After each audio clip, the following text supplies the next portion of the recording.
Okay, Chantal. You're live. Hello, everyone. Welcome. Brought to you by Telescope Live. Today, we will talk. This is a new format we are introducing, a new kind of event. We will talk about some news from Telescope Live and all things astronomy with our guest. And we have Marco, founder of Telescope Live, and renowned astrophotographers Adam Block, Nik Szymanek, and Emeritus Professor Ian Howarth. Today, after Marco telling us some news, we will hold a live tutorial showing narrowband processing in Affinity Photo by Nik. After that, Professor Ian Howarth will talk about the science behind the incredible picture, and we will announce our monthly contest winner. After that, we will have some questions. So remember to write. You can use the chat for your question if you have any question, or our YouTube comment section. As all our events, this event is recorded, and you will find it after it on YouTube. Marco, I give you the word. Thank you, Chantal. Can you hear me fine? Excellent. All right. Thank you everybody for joining. I will start giving some news from Telescope Live, some background information about how we operate, and then a few announcements about new features and programs that we are launching today.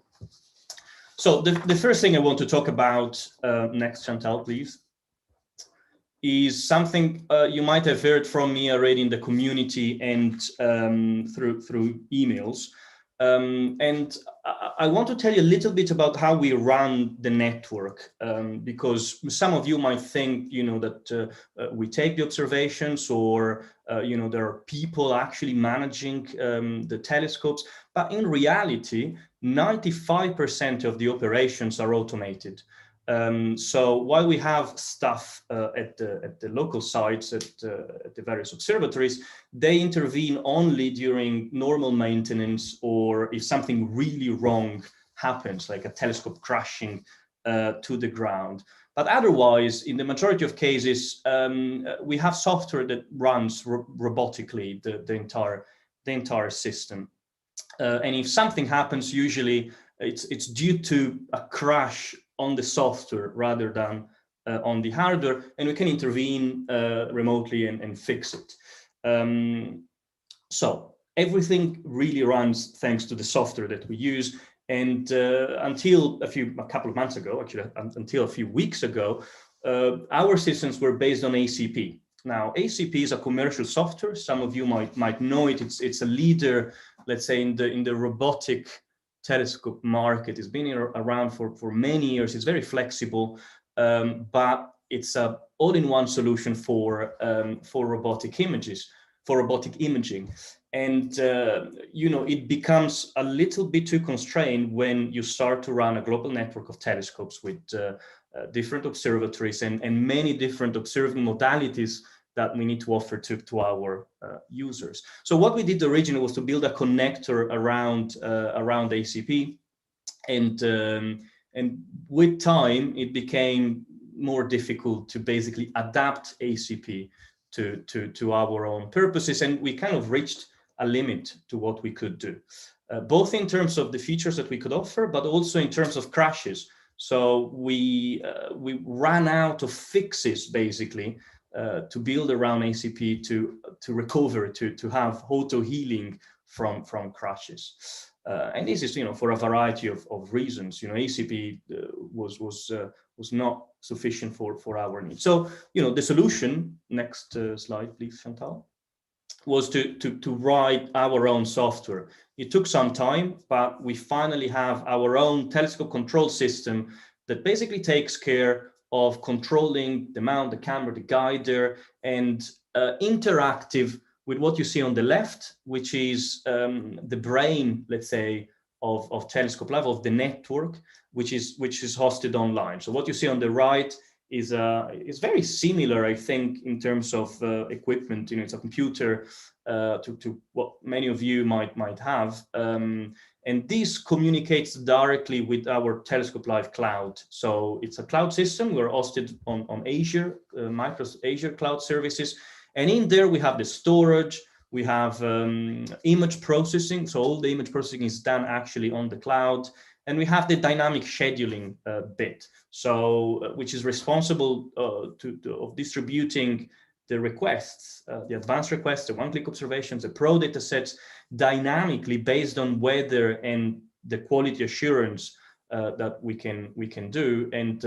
And what happens is that when the telescope on the right, which has got its own intelligence, let's say, of understanding when the weather is clear and when it's ready to observe, it will interrogate the Telescope Live cloud to say, you know, what do I need to observe next? And after, you know, the request is grabbed, it's up to the Telescope Live TCS to perform the observations, to check on the focusing, to be sure that the images that come are of good quality, and so on. So, you know, we've deployed this during the last full moon, and you know, if you experienced delays in the fulfillment of the one-click observations or delays in advanced requests, it was a mixture of bad weather, which is really the major issue that you usually have, the unpredictable bad weather, but also due to software.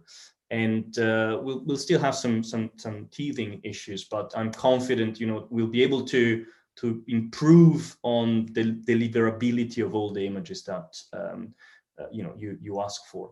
And I'll give you a heads up on what might happen in the future as well. Thanks to this new software, we'll be able to basically jump. So you see that there is a Telescope Live cloud in between you, the website that you use, and the Telescope Live, well, the telescope. So thanks to this new software, we'll soon be able, I can't say, you know, when, to let you control the telescopes live. So it'll be a new advanced request modality in which you book the session and you'll be able to actually control the telescope live. Okay, so this is I'd say enough for how our background systems work. But if you do have any question about this, wait until the end. We'll have a Q&A session where you can ask about all the details if you wish. Next, Chantal. Right. So today we are launching our referral program. I announced it the other month, but we're releasing it today. You know, if you want all the small details, you can search for Telescope Live referral program on Google, and you get to the help page from our help page. Now, the reason why we wanted to launch this program is because we know, I mean, we are growing thanks mostly to people referring us. So you referring to other people. And we basically wanted to have a program that rewards this, because, you know, it's really not, I mean, we do paid advertising and, you know, our marketing campaigns, but really what makes us grow is you. And so we thought about a kind of complex referral program that will benefit who refer, you know, the referees a lot. And basically, in short, it works like this. The idea is that you can refer us to your friends, and you gain 5 to 10 credits per month for each new paying subscriber you bring in, for silver and gold plans, respectively. And the credits, just to be clear, can be used to submit advanced requests, and so to basically use your telescopes exclusively. Our telescopes exclusively.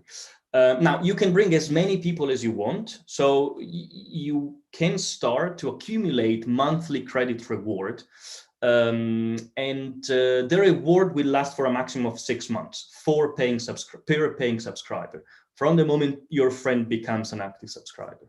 Now, your friend will also get a benefit. They will get a 20% discount on the silver or gold plans from the moment your friend becomes an active subscriber. For 12 months. I read the line above. Anyway, let me just clarify that the referral program is not available for bronze users. So you need to be in silver or gold to be able to refer and also to benefit from the discount if you're a referral. Next slide, please. To join the program is very easy. You can simply go to account settings, and if you're in silver and gold, you'll find a new section called referral program, a nice button with send referral promo code to a friend, and you insert the email of your friend, and we will send an email with all the details on how to join. And this works through promo codes. So you'll have a personal promo code that you can use and you can distribute around, and if people redeems it through account settings, you'll get the monthly credits. And here in the account settings, again, you have an estimate of how many credits you get every month from your active referrals and the total credits that you gained through the program. Okay, so next, Chantal. Okay, the next is an announcement, and we must apologize here really, because we announced this in December last year during the great conjunction of Jupiter and Saturn. What we didn't kind of thought about was that Jupiter and Saturn were setting below the horizon when we did that, and no planets were available for observation until now. So planetary imaging couldn't be done in January to March. Now, the two planets, Jupiter and Saturn, are back above the horizon, and so we are finally ready to be able to offer this to you. It's not available yet. It will be available this month. And let me just say a couple of words about planetary imaging, because it's very different from deep sky imaging.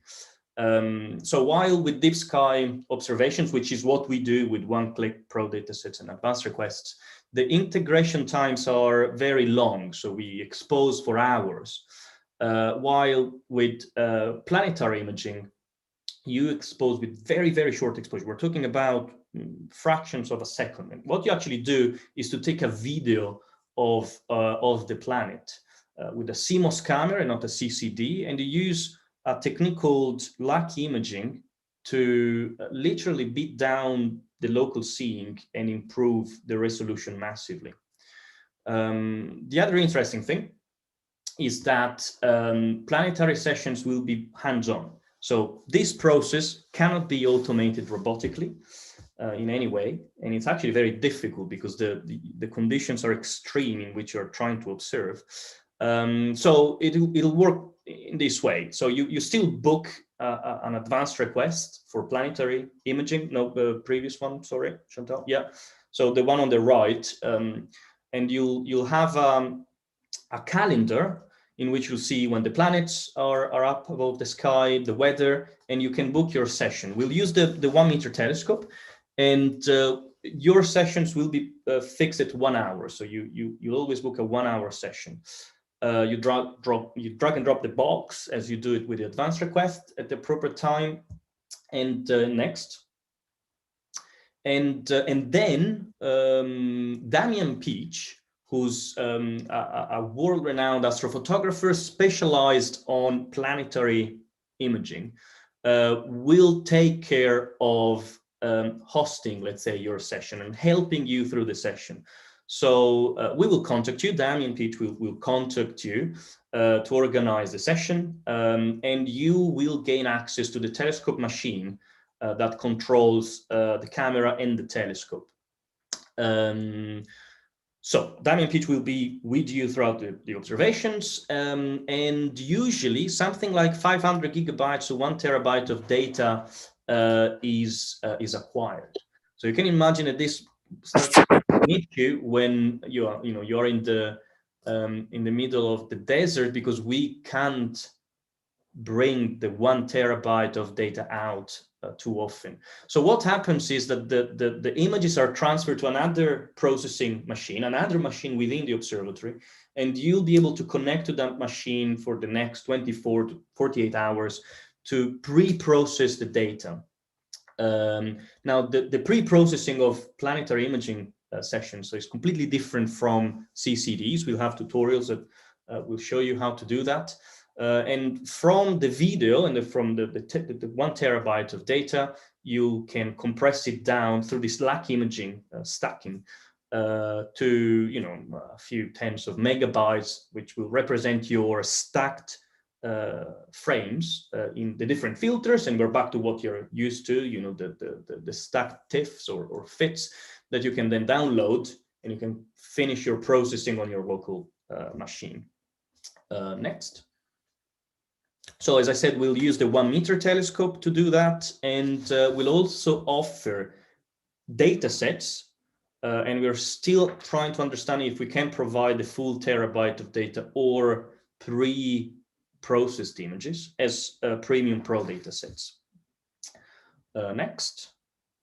Now we'll talk more about this with a new live event in which we'll do a live session observing Jupiter and Saturn, likely, with Daniel in the next few weeks. So in the meantime, you can check Damien Peach's website and you'll see the kind of images, stunning images with stunning resolution you'll be able to get with the 1 meter. Right, I guess we have only one last slide from me. And yes, so there is something more. You might have seen from the Facebook community that we posted some pictures of the moon. And because we were doing some tests, and we just pointed at the moon, took some pictures, and realized that the quality is actually pretty good. Even if we don't have neutral density filters to observe in RGB, and we will be constrained to observe in HSO, in narrowband, the quality of the images is actually pretty good. So we decided to start offering moonshots through one-click observations from the majority of our telescopes. So stay tuned, and we'll soon release moonshots through one-click observations. Right, so that's it from me. Again, if you have any question, just stay until the end, and we'll answer your questions. You can use the chat and or speak out later. Thank you. Back to you, Chantal.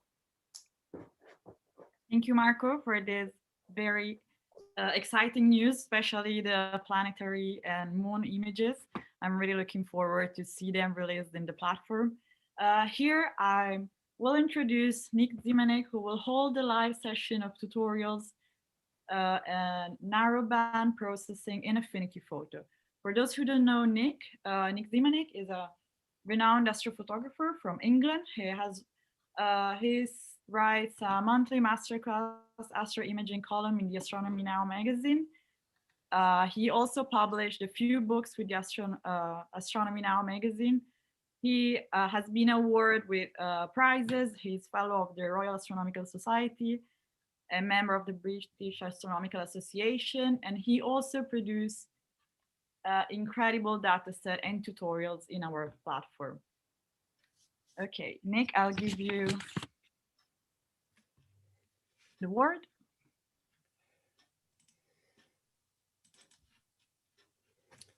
Okay, can you see that okay, Chantal? Perfect. Is that okay? Thanks, yeah. Okay, well, thanks for that introduction.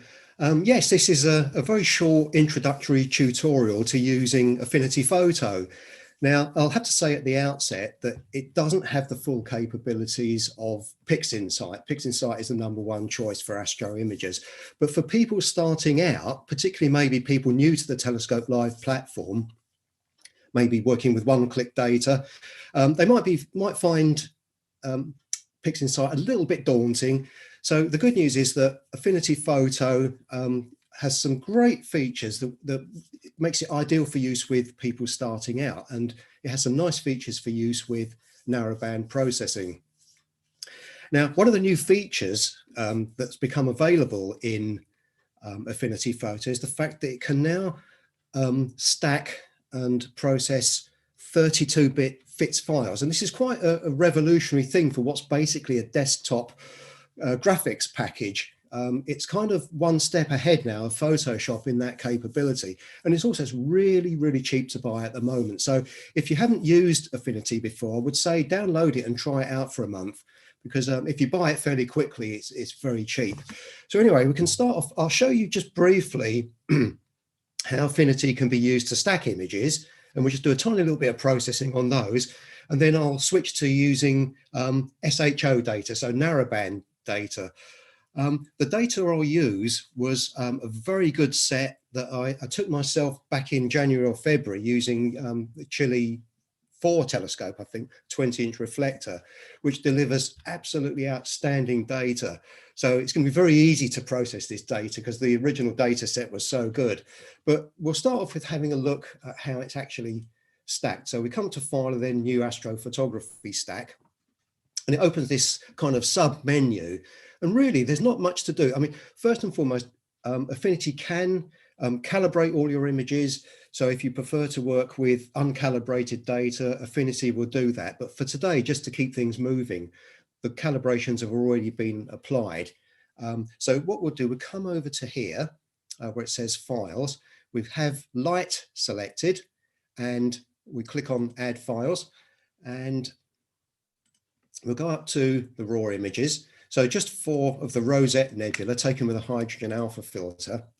And they just open up in Affinity. Now they look very light at the moment, but that really doesn't matter at this point. It's just a visualization at this stage. So once the 4 images are open, you can see them over here on the right-hand side.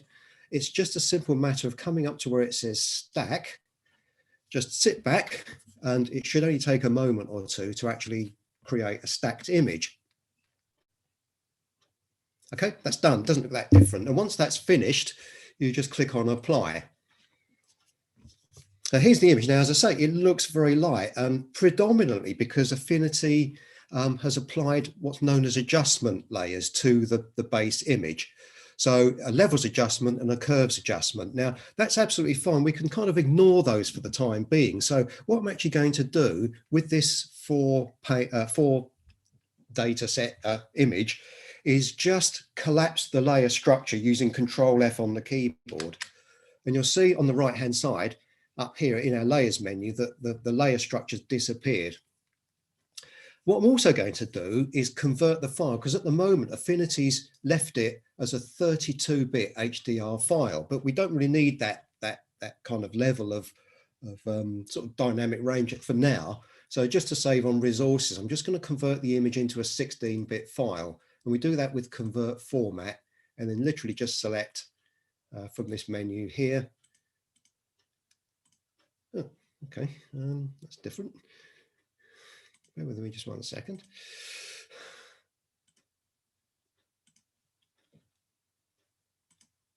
There we go. So we're just working with a 16-bit file now, which is quite common, but of course the image is too light. But we can deal with that quite quickly using Affinity's levels menu. And this is always a good thing to start off with. So I'll use Control L, and it will bring the levels menu up on the screen. If you're familiar with how these histograms work, you'll see that there's a big gap on the left on the sort of where the black point is, and a big gap on the right. Now, that's not unusual for the right, but on the left, we've got this big sort of gulf. So what we need to do is just bring in the black and the white points on the image. You do that using the black level slider. So as I bring this over, I'm going to stop short before getting to where the histogram rises. And I like to leave a little bit of headroom there. So I'm just bring this over a little bit more and then pinch this down.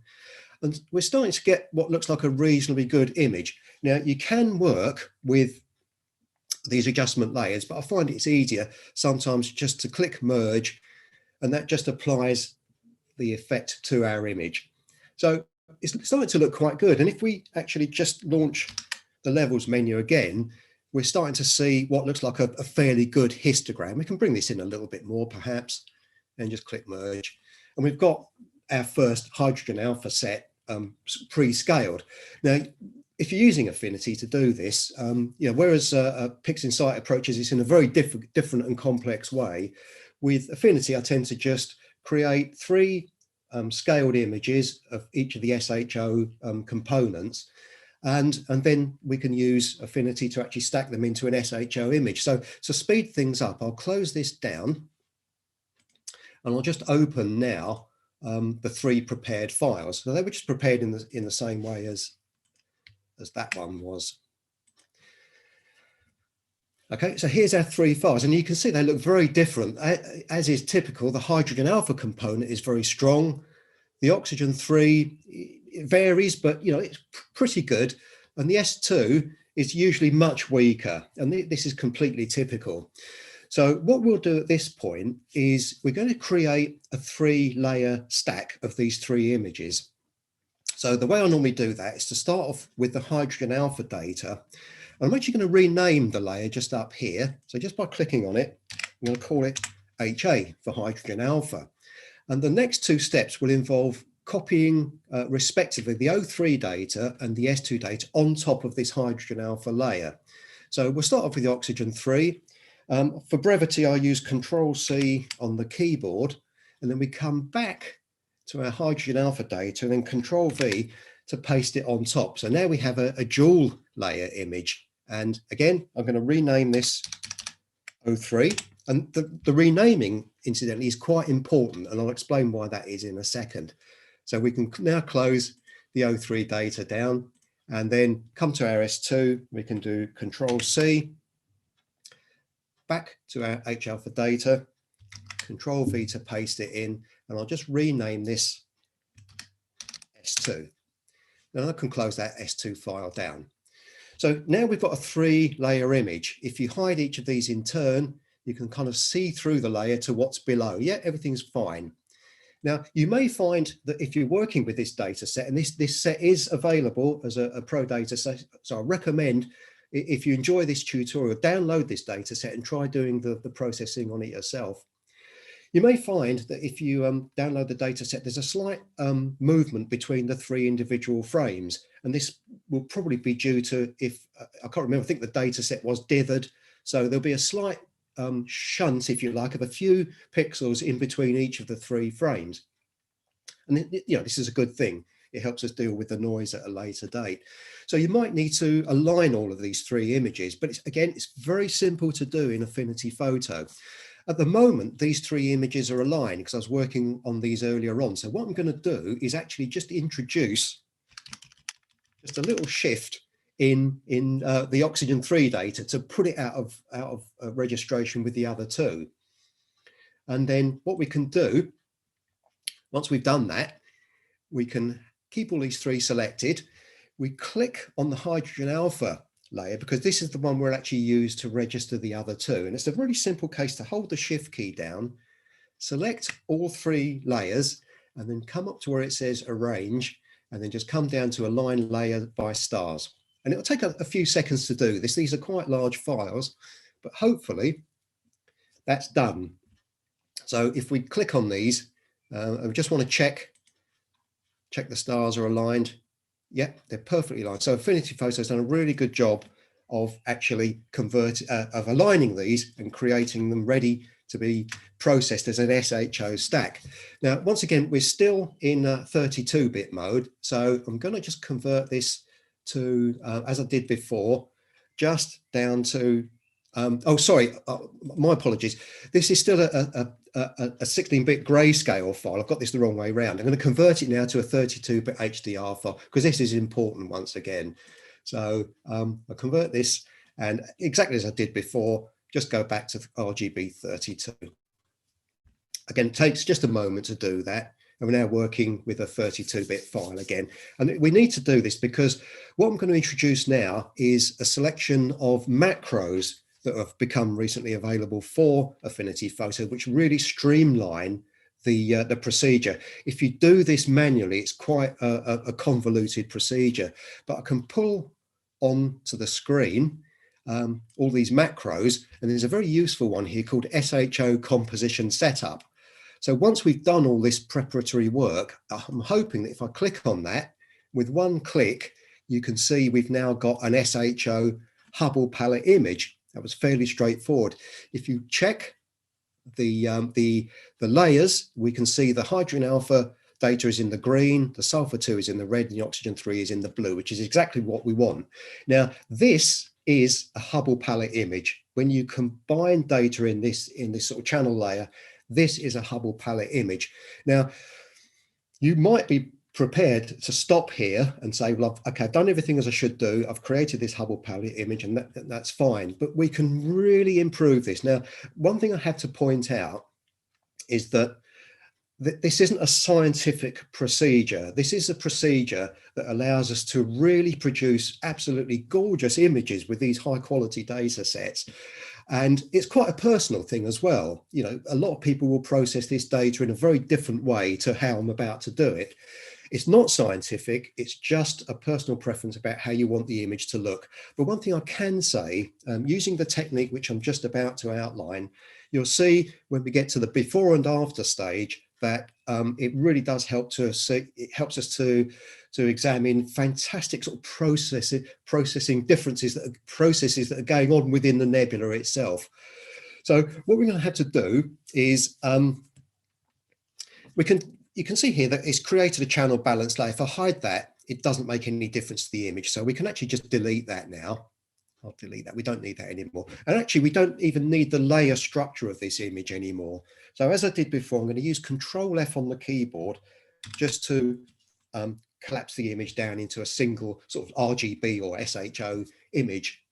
And the way we're going to really transform this image is to call upon Affinity's wonderful selective color menu.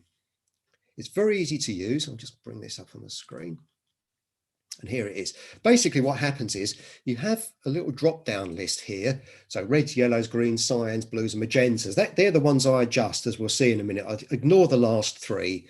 And the idea is you go through each of these in turn and you can make adjustments to these specific colors using these sliders. So it's very intuitive to do. It's very easy to do. And in Affinity, it's very quick and slick. You know, there's no latency issues, hopefully. It's a very intuitive thing to do. So it allows you to fine tune your data to give it the look that you want.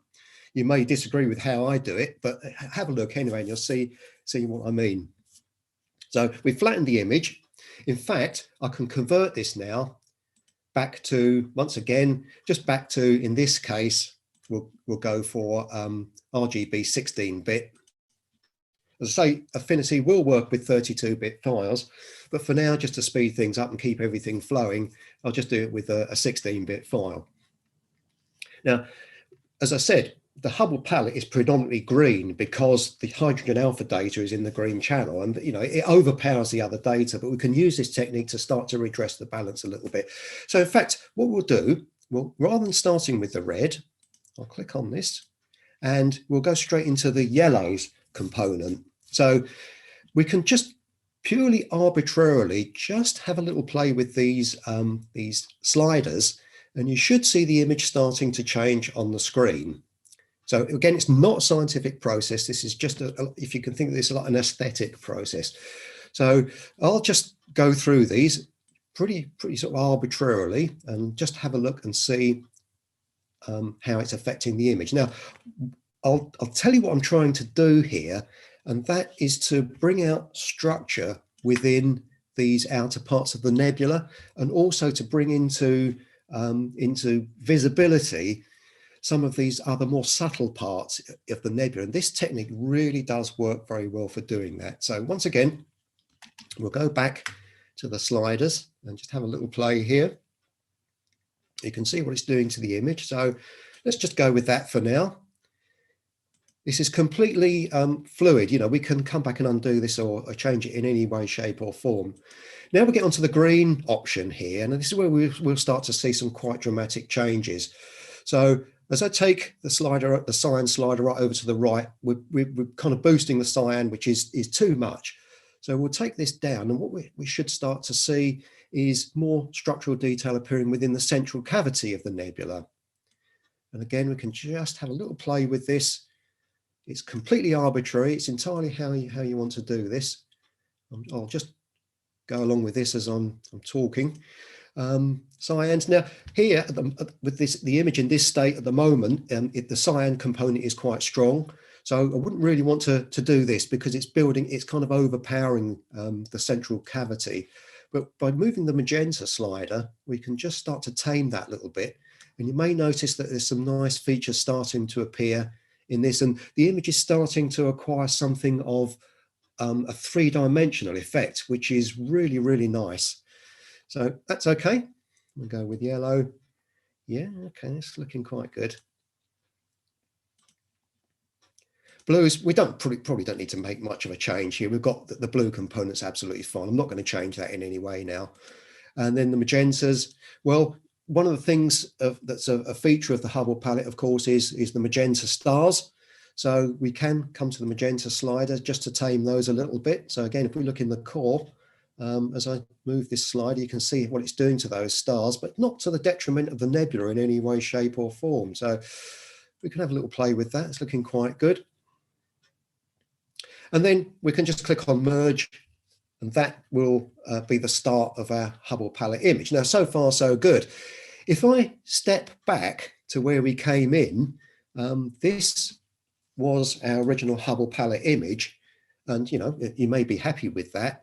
But now you can see that by just applying some simple adjustments using the selective color, we're starting to see more features within the nebula. So, and I'm hoping that Ian, in the next part of the session today, will explain a lot of the features of this nebulosity and why we're seeing some of these incredible effects in this central cavity.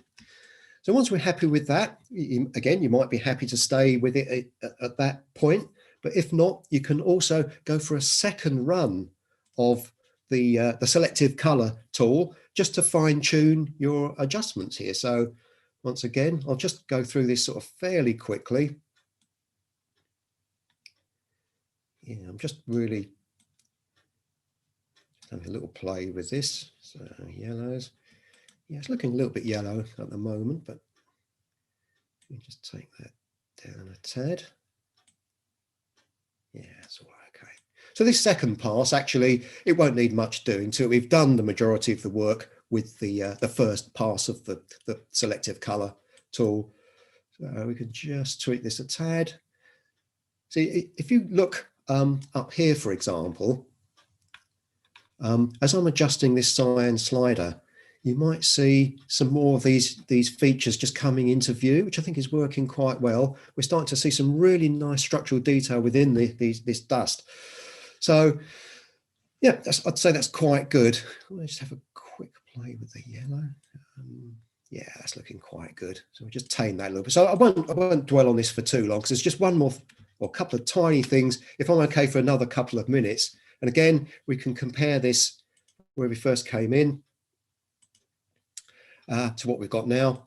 And, you know, I'm hoping you'll agree that that's a much nicer image visually, but it's also done a good job of bringing out some of the faint details within the nebula. So if we're okay with that, and again, it's worth spending a bit of time using that tool, but it does a great job. And if you just want to add a little bit of sparkle to the image, another very useful tool in Affinity is it's up here in the filters menu, and it's under the sharpen menu, and it's known as clarity. Now, again, you know, when you're sharpening images, you have to be very, very careful not to overdo it. It's a classic mistake that a lot of people, when they're starting out, do actually make. But this clarity slider is good because what it does, it introduces a little bit of edge sharpening on the features within the image, and it also does it in a way that isn't too noisy. It just adds a little bit of contrast to the image as well. So we'll go with something like that. It's fairly subtle. So if I just show you the before and after, you can just see a slight change in the nebula where everything's just kind of popping into view. And once again, if you find, if you're working with a data set, not this one particularly, but if you find there is a little bit of noise in the background, another very useful tool, just for the last few seconds, you can come up to this button up here, which switches you into something known as the develop persona. And it's got some very useful tools. It's worth having a look at some of these. And what I'm going to do is just go into the details tab and click on noise reduction. And you've got these sliders here. So we can just bring this luminance slider up a small amount. And what that should do is just smooth out some of the background noise in the nebula. I'm just going to go with that. That's absolutely fine. Now that should smooth, yep, once it's done that should just smooth the nebula out and give us a nice smooth background. So here's our image, and it's worth mentioning that every processing step I've made on this image so far has been a global process. Okay, the selective colors working on parts of the image, but things like the noise reduction and the clarity tool and anything else we choose to do is a global process. So we're not having to sort of work on bits of the image or anything like that. And I think hopefully, once again, just to finish, here's where we came in, and this is where we ended up. So I hope you've enjoyed this quick introduction to Affinity. It's a lovely little program, and do download this data set. It is available, and if you've got Affinity, have a play and see how you get on. So that's it. Thanks for watching. I'll stop my screen share.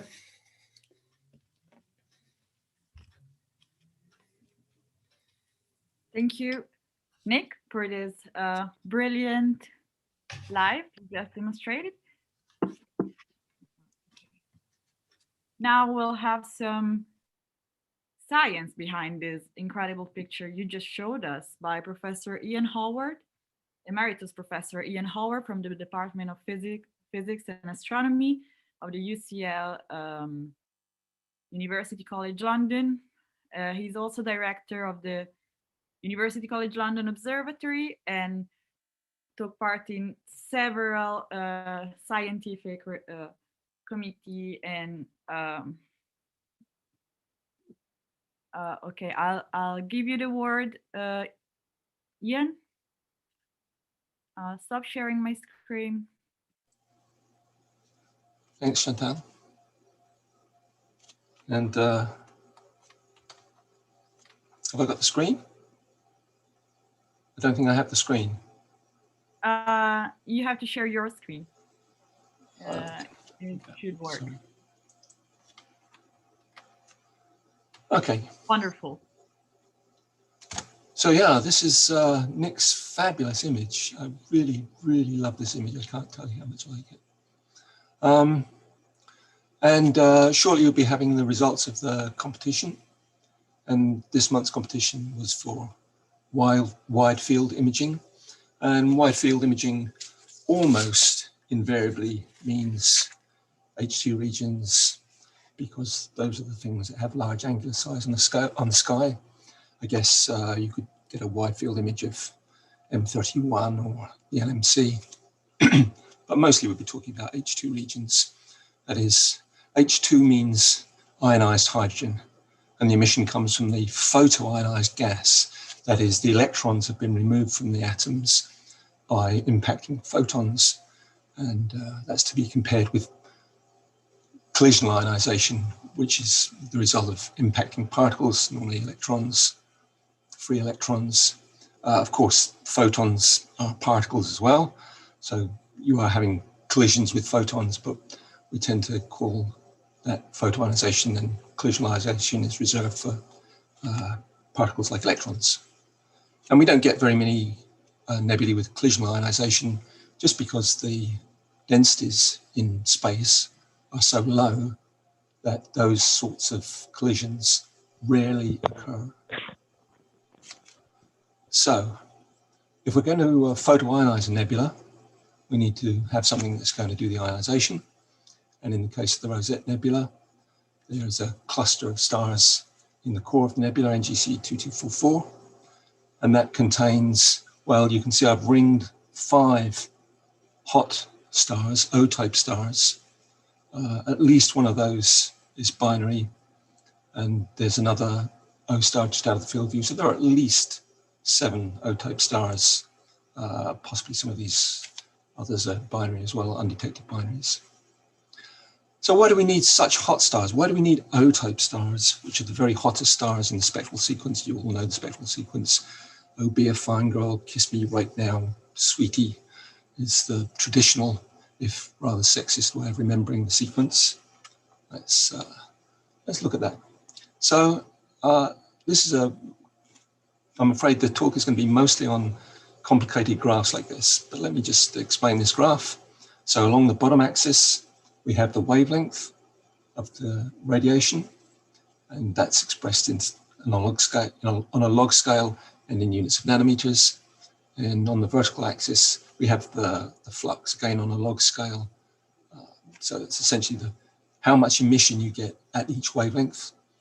And what is the curve that's plotted in this diagram is a model spectrum of the sun. It's rather a good model, so it's pretty much the same as the sun's observed spectrum, but I just happen to have this to hand. So this is the solar spectrum. Why is that interesting? Well, first of all, let's look at where just to orientate ourselves, let's look at where the human eye has its response, and this curve shows the human eye's response, and you can see that it aligns very well with the peak of the solar energy distribution, as you'd expect, because if it didn't, we wouldn't have enough light to see by. But the other thing we want to look at here is the energy we require to produce ionized hydrogen to generate a photoionized nebula. Now, to remove an electron from a bound hydrogen atom, we need a certain amount of energy. That energy is 13.6 electron volts is the usual way of expressing it. That corresponds to a wavelength of 91.2 nanometers, or for old school astronomers like me, that's 912 angstroms. And on this scale we have at the bottom, 912 angstroms corresponds to this vertical line. And the more energetic photons are to the left, to the blue, and the less energetic photons are to the right, to the red. And what we can see here is that a star like the sun is hopeless because it can't possibly ionize hydrogen. There's just no energy emitted at the relevant frequencies, at the relevant wavelengths. Incidentally, it may surprise some people to realize that the sun's atmosphere is largely neutral hydrogen. Even in the atmosphere of the sun, hydrogen, there's not enough energy to ionize hydrogen in significant amounts. Oops, not sure what happened there. Okay, so let's instead look at the spectrum of a much hotter star. This is a 30,000 Kelvin model, which corresponds to the latest O spectral types, O9. And now you can see that to the left of this ionizing boundary, we now have a lot of energy. So here we've got plenty of energy to ionize hydrogen. As soon as we have O stars, we can start to ionize hydrogen. As soon as we have O stars, we can produce gaseous nebulae, emission line nebulae. And it's quite a well-defined boundary, actually. As soon as you start getting into the next spectral class, the B-type stars, the amount of energy in this region falls off like the edge of a cliff. So essentially, you need O stars and only O stars to ionize nebulae, to a very good approximation. What about oxygen? So our oxygen 3 emission comes from oxygen that's twice ionized. So we have to ionize oxygen that's already once ionized. And to do that, we need photons of a certain amount of energy. That amount of energy is 35 electron volts, corresponding to a wavelength of about 35 nanometers. And that's this line here. So what we can now see is that this coolish O star, it's a very hot star, but in O star terms, it's the coolest of the O stars, has essentially no important amount of flux to the left of this line. So this star can ionize hydrogen with all this flux, but it really can't ionize oxygen. Remember, this is a log scale. So here we've got a number that's like 11. Here we have a number that's like 5. So down here, we're 1,000,000 times less energetic, or we have 1,000,000 times less flux than we do here. So we need really to go to the hottest O stars. And this is a model for something like a 40,000 Kelvin star. This is about an O4 star, which is amongst the hottest and earliest spectral types. And now you can see we've got energy to the left of this boundary. So we can now ionize not just the oxygen, we ionize oxygen very successfully here, but also we can now ionize hydrogen, and we can now ionize oxygen as well. And again, I put in the human eye's response just to orientate us. All this stuff is happening at energies way, way higher than we can record with the human eye. So we must have the hotter stars, the O-type stars, in order to ionize hydrogen, and incidentally sulfur as well, which is it's the same sort of energy as required by hydrogen. But we do need the hotter stars to doubly ionize oxygen to produce the oxygen emission that we record. So what's this got to do with the colors that we see in Nik's lovely image here? So let me begin by, again, showing you a horrible technical graph, I'm afraid, but by now you should be used to this format. Now we've got wavelength on the bottom again, but it's no longer on a log scale. We've got flux on the vertical axis, again, no longer on a log scale. And this is the solar spectrum. Let me just, again, just to orientate us, this is the humanized response once it's dark adapted. So this is the scotopic vision, so-called scotopic vision, once you're dark adapted. If you're not dark adapted, then this is the normalized response of the human eye. So you can see once you're dark adapted, you're a bit more blue sensitive. You're getting radiation at peaks at around about 500 nanometers, 5,000 angstroms. And in ordinary daylight, you'll be seeing light peaking at about 550 nanometers. So now let's look at this. These are the Astrodome filters overplotted, or the responses of the Astrodome filters overplotted the solar spectrum and normalized to a peak value of 1.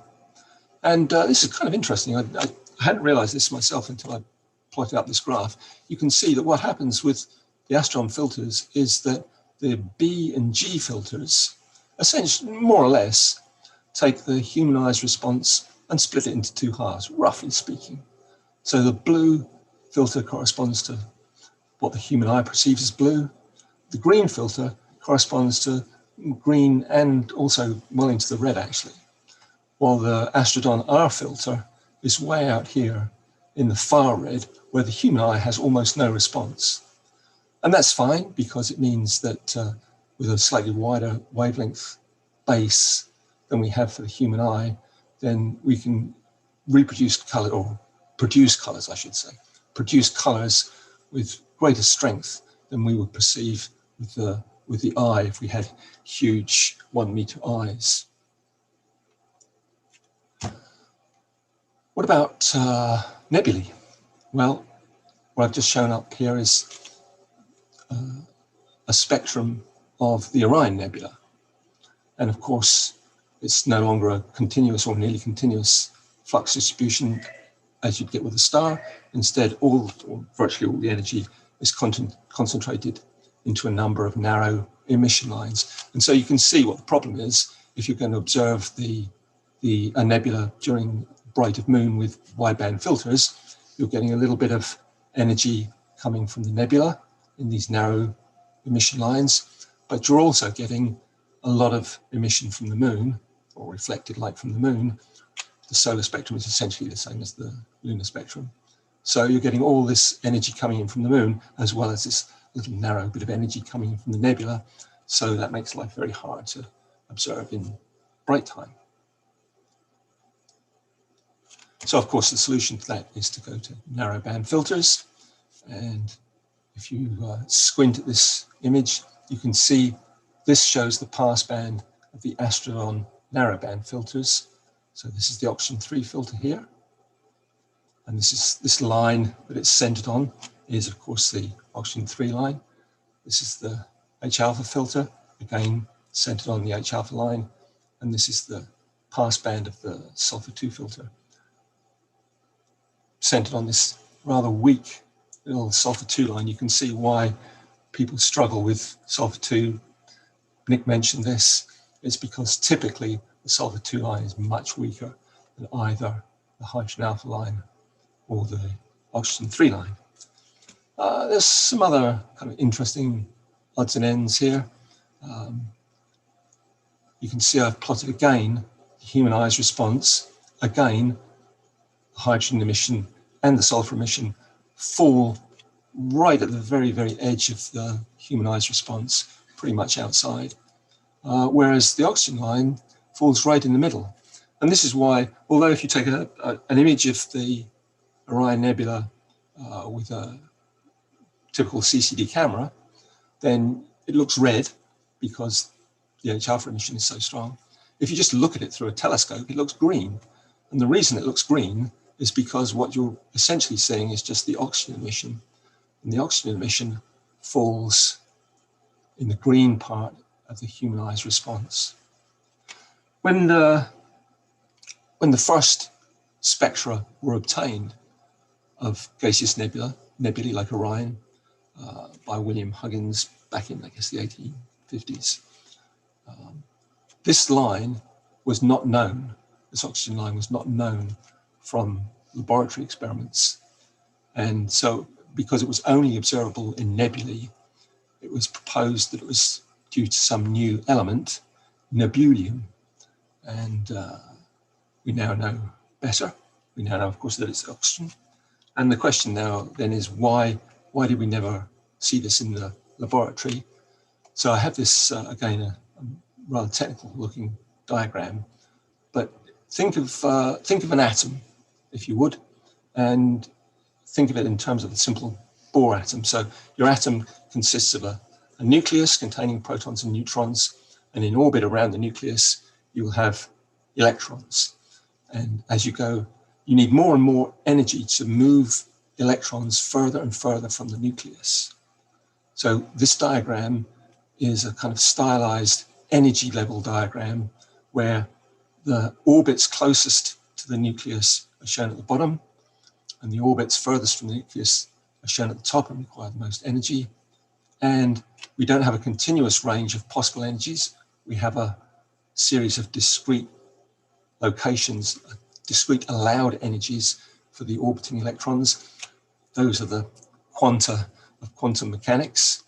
They correspond roughly to, no, let me not go into that. Let me stick with this. Why do we see oxygen only in nebulae and not in the laboratory? And the answer is that as the electron moves from this energy level, as it drops down to this energy level, it releases energy. Remember, we need more energy up here than down here. So for the electron to drop down here, it has to lose energy, and it loses that energy by emitting a photon. And the photon for this transition corresponds to a wavelength of 496 nanometers. And for this one, this is the 500 nanometer transition that the Astrodon filter picks out. Once an electron is sitting here, normally, for a standard transition, it would fall down, it would lose its energy very, very quickly, a millionth of a second. But these transitions, these movements of an electron from this level to this level are in quantum mechanical terms, they're called forbidden transitions. They're not really forbidden, they're just not very likely. And in this case, not very likely means that if you put an electron into this level, instead of falling down in a millionth of a second, it will sit up here for, on average, a number like a minute. If you have this gas in the laboratory, then almost certainly during that minute, an electron will come along and physically knock the bound electron down to the lower level. So the energy will transfer to the electron. If you're in a nebula, that doesn't happen. Only in a very rare gas, a very low density gas, does the electron have a chance to sit up here long enough to eventually fall down under its own free will, if you like, and emit that photon. So that's why you see these lines only in nebulae and not in the normal laboratory spectra. And when I was looking at this, it kind of occurred to me that the Astrodon filters are actually very narrow. They're about 3 nanometers broad. And that means that the Astrodon oxygen filter only picks up the 500 nanometer line. It doesn't get the 496 nanometer line. And I wonder about that, because it seems to me that you're throwing away something like half the available light. So if you had a slightly wider narrowband filter, you could easily get both of these lines. Now, you'd also get a lot more bright sky. So the question is there a trade-off? Yes, there is. Where does the balance lie? Well, I think the balance lies at the very low signal to noise end. So if you go from, say, a 3 nanometer filter to say an 8 nanometer filter, which would encapsulate both of these, then you'd essentially, roughly speaking, you'd double the energy you'd get from the oxygen, but you'd roughly speaking triple the energy you get from the sky background, from the moonlit sky. And if the moonlit sky is relatively faint already, then that doesn't matter, and you're just improving your signal to noise by getting more oxygen photons. But if you're at the level where the nebular emission is right down in the sky background, then you're starting to get to a break-even point. But I just realized that this afternoon as I was doing this, and I throw it out there as a thought experiment for everybody interested to comment on. So finally, let's get back to where we are with our SHO and RGB. So when we observe in narrowband filters, we have observations of the sulfur line, the hydrogen line, the oxygen line, and the Hubble palette assigns those passbands to R, G, and B in the same sequence as we would normally assign a broadband filter. But you can see it's just completely arbitrary. It gives an aesthetic result, but there's absolutely no reason why the wavelengths of the emission lines really don't correspond at all to the wavelengths of R, G, and B, of course. So although we do tend to go for the Hubble palette for aesthetic reasons, there's nothing magical about it, as Nik was alluding to. And also on the Telescope Live community, there was some discussion about the relative merits of both scientific processing and artistic processing. I struggle with this myself quite a lot, because I need you to tell me really what you mean by scientific processing and what you mean by artistic processing, because I don't think either of those things are particularly well defined. So what does all this sum up to? It means that oxygen needs more energy to ionize than do hydrogen and sulfur. And so we only see oxygen, ionized oxygen, where there are the hottest stars and near to those hottest stars before the photons get used up in photoionization. So that's why when you look at a Hubble palette image like this one, then typically, if there is any oxygen emission, it will be in the center. The very center is actually evacuated. It's a cavity carved out by the stellar winds of the O stars. While on the outer regions, you will see the less ionized material, the oxygen, the hydrogen and the sulfur. But I do want to say that those final colors are discretionary, arbitrary, and these two equally exquisite images are both reductions by Nik. This is his new affinity reduction, and this is his original, I guess, PixInsight reduction. I wouldn't want to choose between them. I think they're both equally good scientifically and equally exquisite artistically. So thanks, Chantal.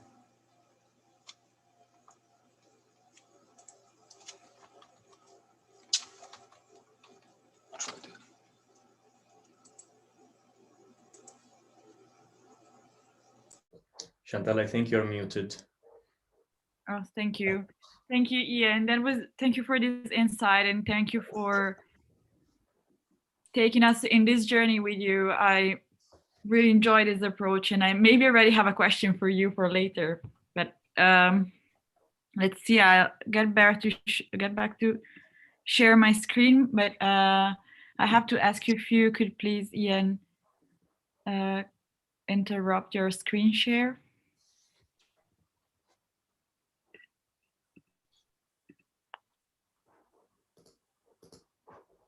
Okay, thank you.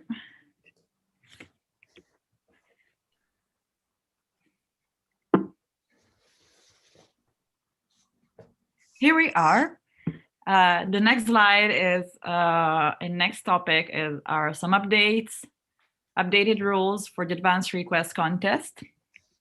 And Marco, I'll give you. Yeah, so this is from me very quickly before we finally dive into the contest winners. So while the one-click observation and pro data set contests, both in March and April, got hundreds of submissions, really hundreds of submissions. The advanced request March 2021. So it was very hard to pick the winners. Let's say that. For the advanced request March 2021 contest, which should have been announced today, we only received two submissions. We therefore decided to cancel the March 2021 contest. And we're going to refund the two users the two people who submitted their image, and we apologize to them. Next slide, Chantal, please. And so we think that it was our mistake in creating a contest with very strict rules. There was a very complex, you had to submit an image or a request within a certain time period. The announcement was like a month after, 2 months after that.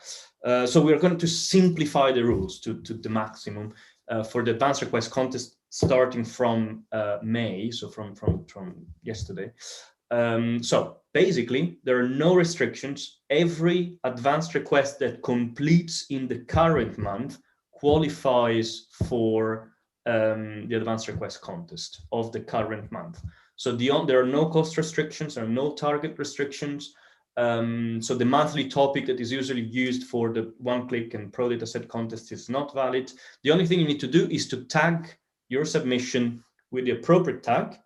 So the AdVreQ contest my 2021 or whatever it's written there, and the ID of your request, and that is necessary to verify that the request has actually completed in the current month. So remember, if the request completes within the month of the contest, the picture qualifies for the contest. And let me just remind you, the prize is 500 credits for first place and 250 credits for second place.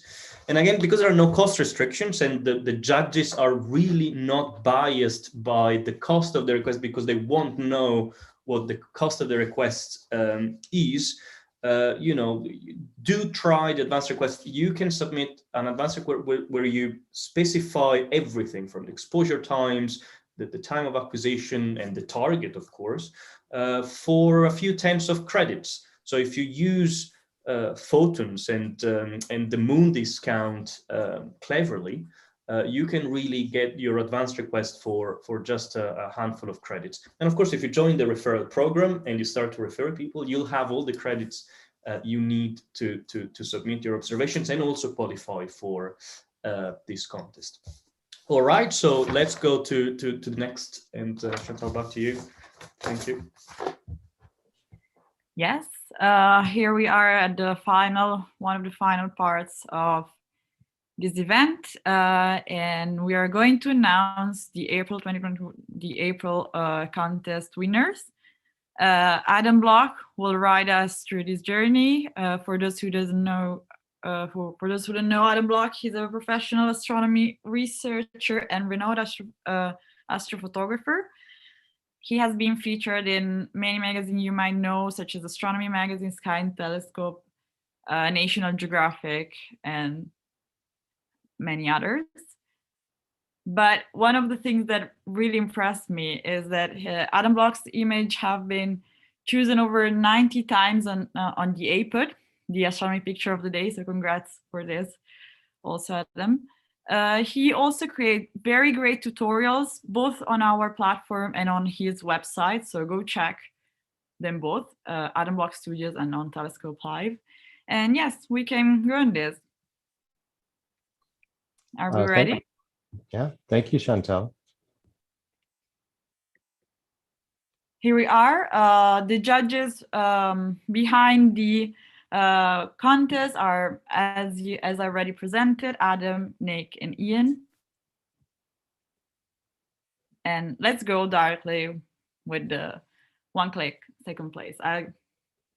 It's all yours, Adam. Okay, thank you very much. We, the judges, obviously look at all of the pictures in advance. There were quite a few of these images to go through.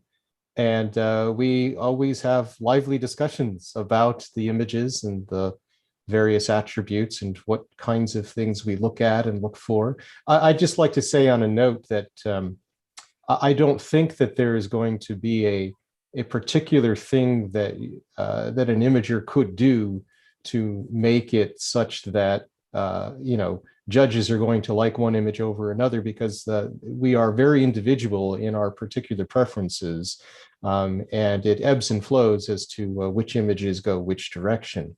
And that's certainly the case here. I think that one of the things about the one-click images is that because they're relatively short, they actually present a bigger challenge in some sense than maybe the pro sets do, which have a greater signal and a little more information.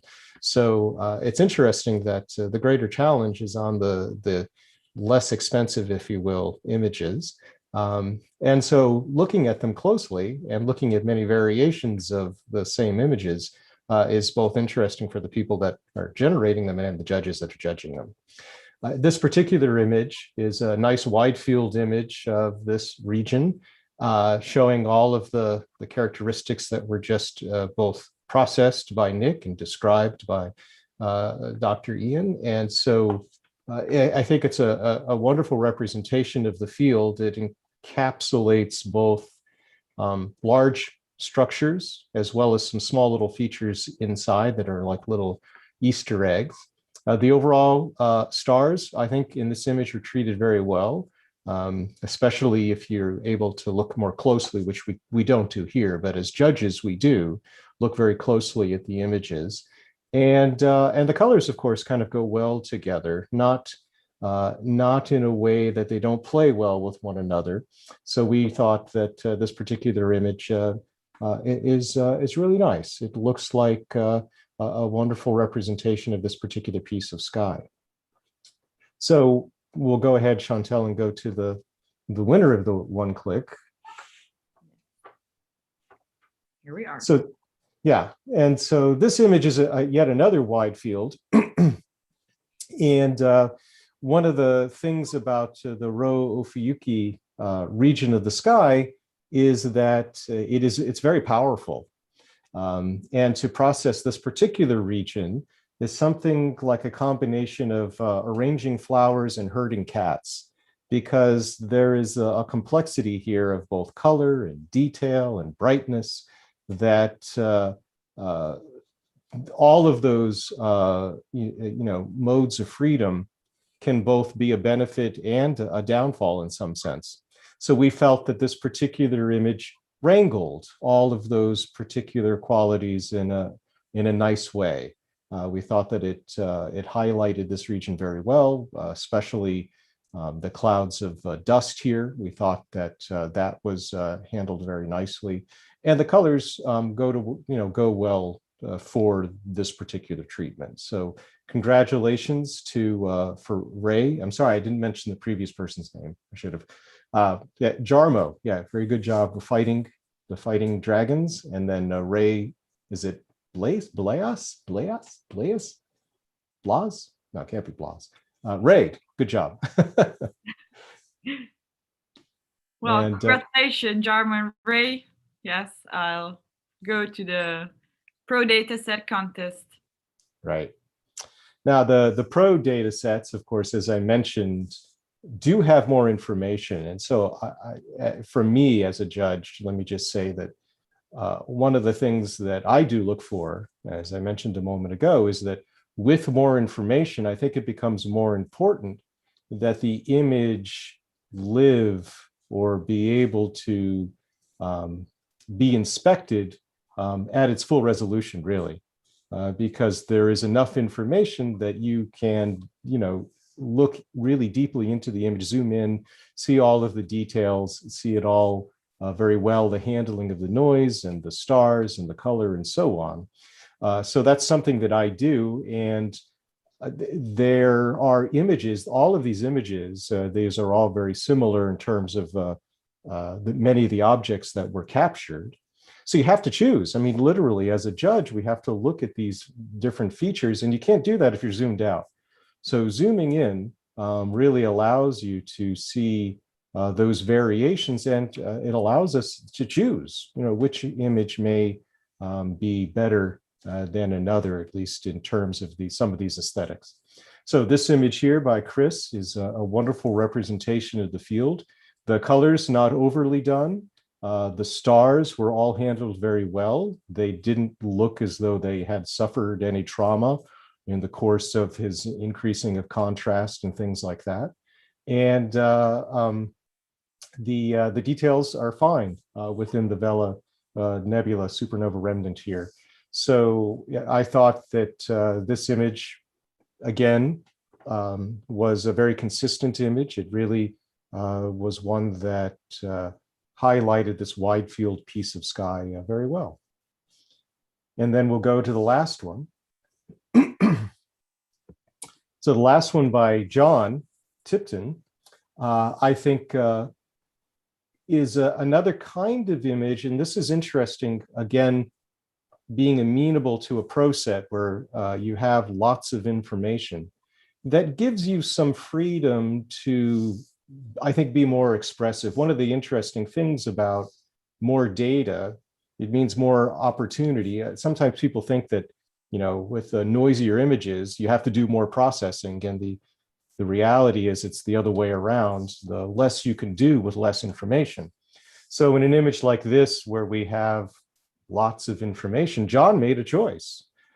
John made it an expressive version of this image by not making it overly bright, actually, keeping the sky relatively dark, making this, you know, have a different kind of feel with both its color and brightness. And I think it hangs together well. I think that the overall impact of this stood out to several judges, actually. So it came up on, when an image comes up on more than one judge's list of potential picks, that is a very good sign that that there's something about the image that makes it aesthetically pleasing and a high quality version. And that was the case here. So congratulations to John for putting together a captivating, compelling image. Thank you. Thank you, Adam, for your description and your thoughts about the images. Now we'll go through the, well, once again, congratulations to all the winners. And we'll go to the next round, which is May contest. Marco, would you like to introduce? Am I supposed? Yes, okay. Well, we've done wide field last month, and to be creative, we're going to narrow fields this time for May. Now, this will actually give more freedom to pick targets, because in narrow fields we can fit very well galaxies and globular clusters. So basically, the only rule is that you need to use one of the narrow field and long focal length telescopes, Chi1, Chi3, and SPA2. So no other telescopes are allowed, and no cropping. So don't use a larger telescope or a larger field of view telescope and crop. So this is for the one-click and pro data sets contest. As I said before, for the advanced request contest, any advanced request that completes in May qualifies for this month contest.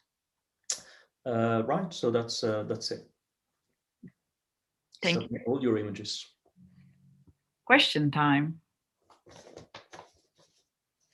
Do we have any question? This is the time where if you have any question, you can write them down in our chat, both here in the Zoom or in our YouTube live.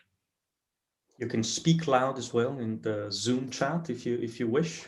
Speak loud as well. I have a question for our panel and guests today, and I just thought about it when presenting Adam, and I was thinking, what do you think would be the criteria for winning an APOD image by NASA? What should that image have?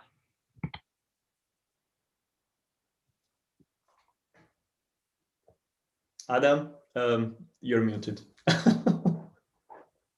I muted myself.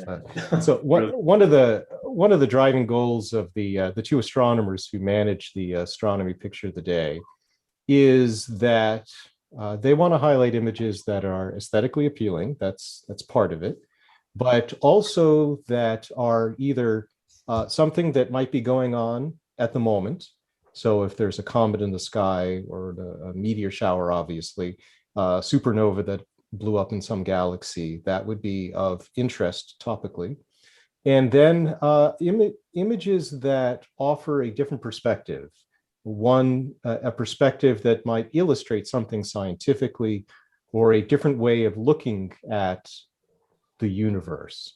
And I think that's the one that's the particular facet that I try to capitalize on as someone who is kind of a popularizer of astronomy.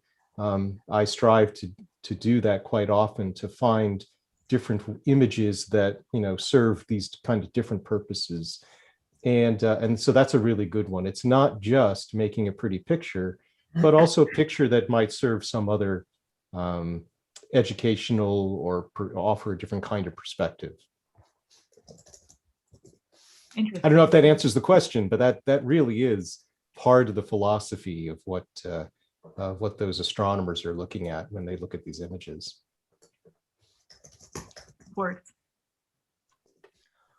Ian asked me to clarify the cropping bit about the May contest. I mean, every image needs some cropping, so it's not forbidden to crop.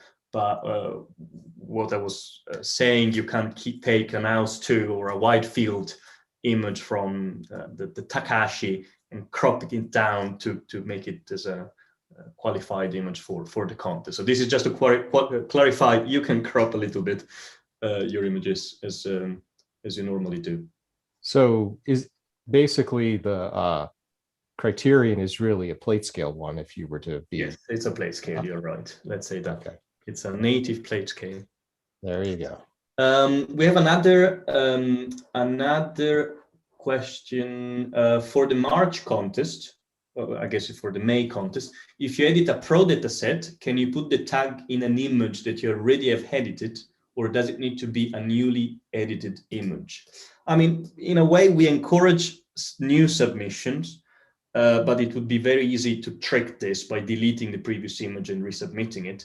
So you can edit a previous image and add the tag, and you will qualify for the new contest as well.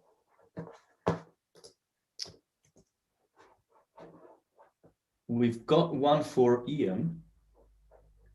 So to Ian, in your emission line graph of Orion, there were a number of other strong lines of emission. To what do they relate, and why do we tend not to focus on them in astroimaging? Can you hear me? Yeah. Cool. Mostly they're the hydrogen Balmer series. Let me just see if I can. Well, no, I can't find it immediately. Yeah, there are other hydrogen lines. So you have H alpha at 6563, and then you go down the Balmer series. There's H beta at 486 nanometers, and so on. So most of those other strong lines are hydrogen lines, and so anything that you're going to get from hydrogen, you're going to get from H alpha, which is inevitably the strongest line, invariably the strongest line. So there are some other so-called metal lines from elements heavier than helium and from helium as well, but they tend to be very weak lines.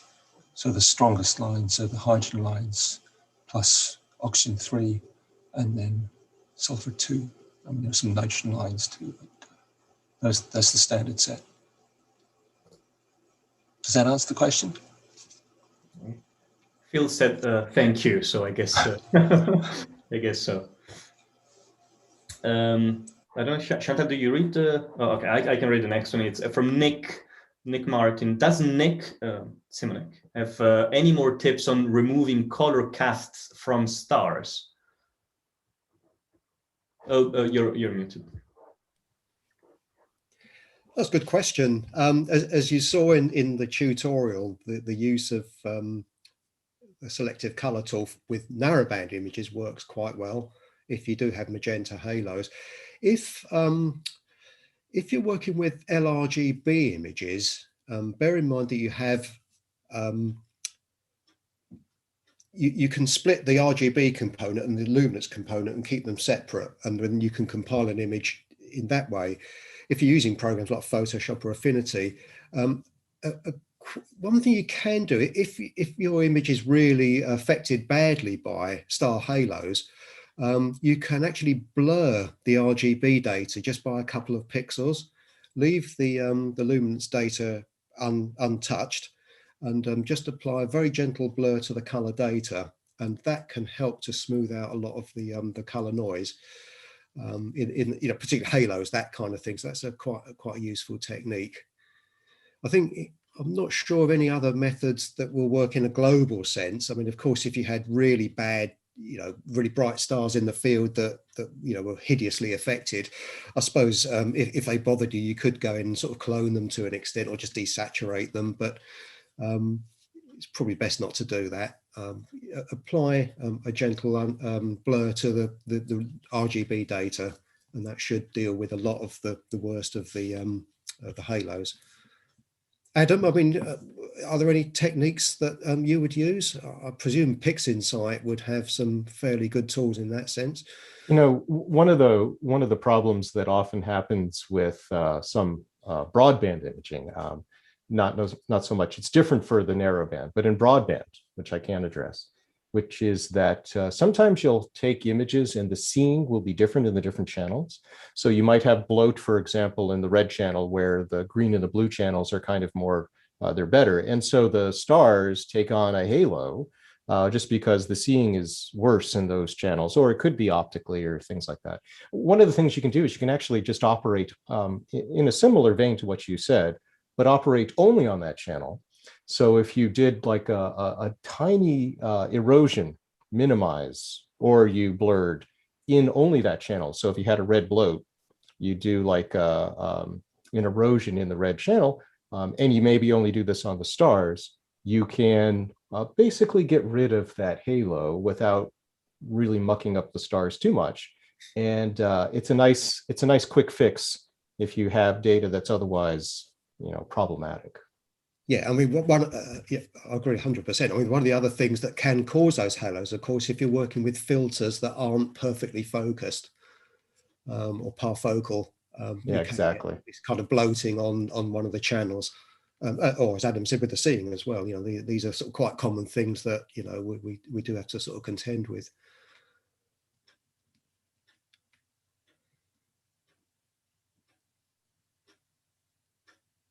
You're muted, Marco. Yeah, of course. So there is another one from Scotty. I've noticed on LRGB images that the L channel tends to overwhelm and make the stack less saturated. What is your advice for getting around that? And I guess it's you, one of the judges. Well, this is something that I teach as part of the tutorials that I give, is that there is some math that obviously goes into the creation of an LRGB image. And that math basically determines the ultimate saturation or the look of amount of color that you see in the final result. So the answer to the question is to keep it gray. A lot of people will take their luminance image and, before the point where they're blending in the color, it's just too bright. You don't want that luminance image to look as good as the final result will be once you've blended the color. You need to do this in an incremental way. And that's tough, because it's tough to know exactly where that is. There are some numbers. There is actually math to where you might want to make your target for the brightest values of the luminance data. And it's right around 80%. It's right around, if you want to look at it in an 8-bit level, it's right around 210 or 200 something, right above 200 in an 8-bit level, or however you want to think about it. Anything above that, you're just not going to be able to get color in. It just won't work. It's impossible. So something to consider is nonlinear adjustments to the luminance data, and keeping it gray when you're trying to add that color in. And then once you've got that color in there, then you can continue to brighten the image to the level that you want, and ultimately get to where you want to be. Thank you, Adam. There is a last question, I'd say, from Dad, which is for me. Is there a plan for a filtering function for one-click observations to choose only a specific telescope? Well, not this month, but we are certainly going to work on improving the user experience of navigating around one-click observations. We know that there are many pain points in navigating around the one-clicks, in downloading the one-clicks, especially when they grow. And so certainly we will improve on that and deliver more functionalities to organize your images and to filter your images. We just need to follow development plan. So we had to concentrate massively on the back end because without that, we wouldn't have been able to acquire as many images as we have to. We're now moving to introducing the planetary imaging, which does require some development. After that, we're going to work on the one-click observations, UX and user interface, let's say. And from Rip, would it be possible to insert information about the telescope and filtering into the file names of the captured images? Now, you're not the first to ask, and this is much easier to do. So I will prioritize it in the list of to-dos. Yes, so that we can do, and we can also improve the naming of the downloads of the zip files you download. So I'll bring that up, and in the next few days you should have that. Right. So I guess we are done with the questions. Chantal, back to you. Seems done to me. And yes, thank you everyone for joining us. Congratulations again to the winners. Congratulations to the winners. You can find this video online. We will send you the files. And have a great day or evening if you're in Europe. Goodbye. Goodbye, everyone.